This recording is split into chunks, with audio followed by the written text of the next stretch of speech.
So I'm Josh Glancy. I am news view editor for the Sunday Times. I also used to be Washington correspondent, which is probably pertinent to what we're about to discuss, I think. I think it is. Well, actually, is it? I was not Greenland correspondent, but I did go there. You're as close as the Times ever got to a Greenland correspondent, yeah. So we're leaning into that expertise. Because this week, Donald Trump Jr. turned up in Greenland on a very interestingly timed holiday. And Trump himself has been talking about Greenland potentially taking it over militarily or through economic coercion, which was a bit of a surprise for most of us. So let's just run through why Trump seems to be so interested. One of the reasons he's given is that it's vital to America's national security. It's important to the whole free world. Why is that? Well, there's a few reasons. America has some of its most important strategic assets in Greenland. It views it as being within its sphere of influence. You know, Western Greenland is closer to New York than it is to Copenhagen. So the Pitafik space base is right in the northwestern tip of the island. And they have basically all their space forces there.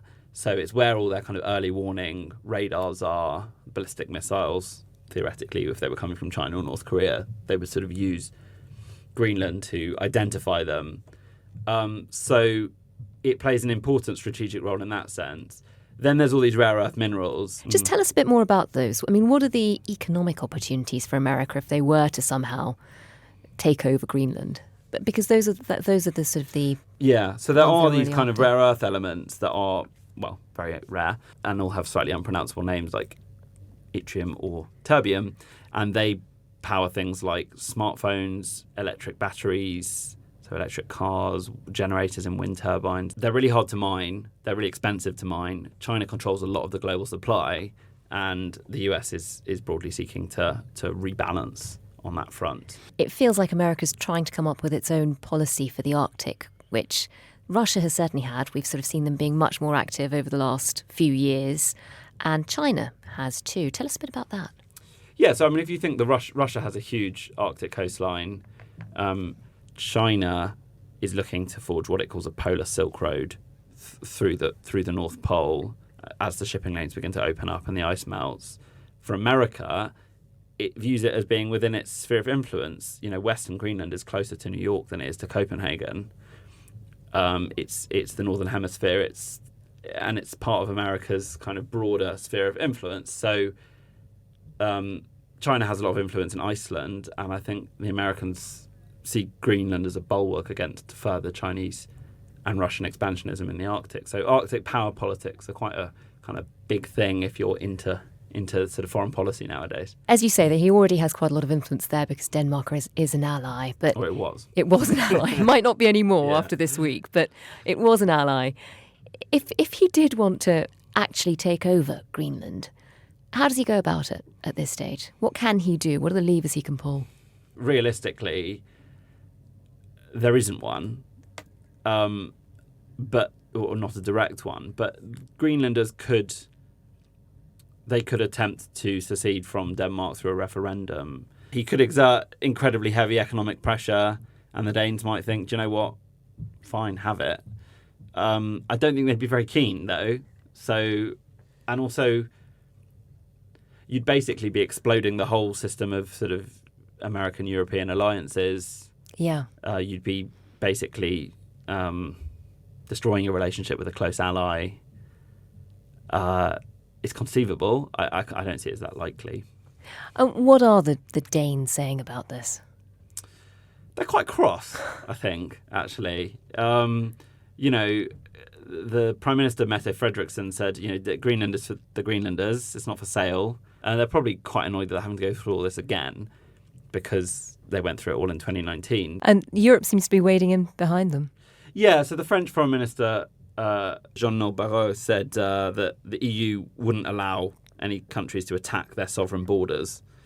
And that was in response to Trump saying that he wouldn't rule out using military force. I mean, I don't think Europe quite knows whether to take this seriously or not. And that's always the trouble with Trump. It's like, it sounds ridiculous, but then he's not bound by the usual rules of diplomacy or behaviour.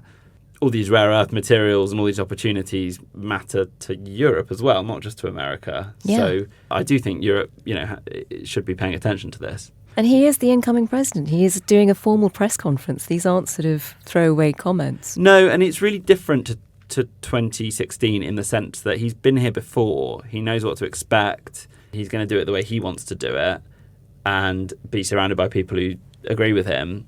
So he's got a lot of power. He wants America to dominate the world system, but on terms that he views as favourable and not be ripped off just to sort of keep the peace in Syria or whatever. Well, you say that, but I suppose looking at these examples, one of the lessons you could take away is that a Donald Trump foreign policy doesn't necessarily respect the rules of the world order, doesn't respect the rules-based system. If he can suddenly claim Greenland or, the sovereign territory of Panama, then why can't Russia claim Ukraine? Why can't China claim Taiwan? I agree. It's the law of the jungle in many ways. It's a kind of Hobbesian competition of all against all. In reality, it will continue to respect a lot of the architecture of foreign policy. It will stay in NATO because these things are too ingrained and too central to how the world operates. But you're right, it is basically about power. And America having more power than anyone else and exerting that power in its own interests. But, Trump is not without any loyalties at all. He likes Britain. He's not. I don't think he's looking to completely throw Europe overboard.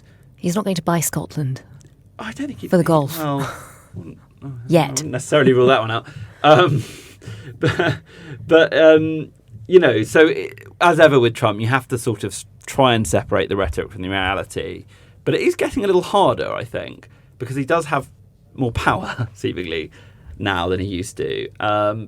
But you're right. It is a kind of worldview that is potentially quite scary and anarchic, particularly if you're attached to the kind of Washington consensus, the liberal world order that developed after World War II and after the end of the Cold War. That's not really how he sees the world. That's The Story from The Times and The Sunday Times. Listen and follow wherever you get your podcasts.